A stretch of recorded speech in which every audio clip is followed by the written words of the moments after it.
Salam değerli izleyiciler, her birinizin sabahınız xeyir, her birinizi hoş gördük. Ümumi Azərbaycanımızı bütün qürbətdə yaşayan qardaşları salamlayırıq.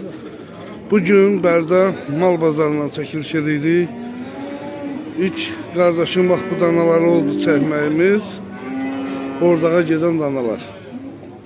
Görək bu danalar neçə iləndir. Bax belə bu cür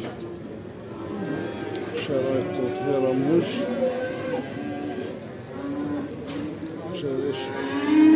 Yaşıqların içində olan danalar.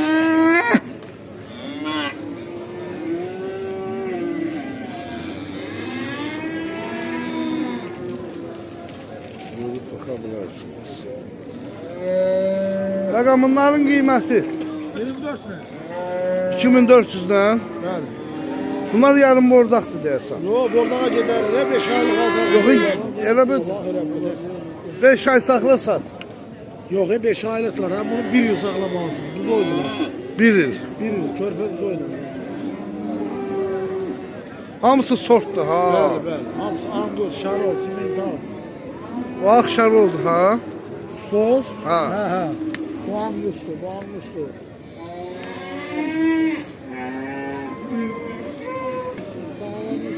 Benim 4 lira mi? Ha? Benim 4 lira. 2400 lira. Hakim oldu. Yox, ayak üstü. Allah xeyirli bazar versin. Sağ olun. Ölüb baxa bilərsiniz. Bazarın olsun. Sağ ol, sağ ol.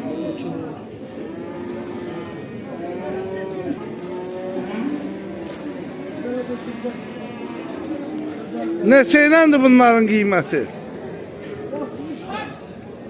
3300 lira. Da bu danalar neçəyləndi?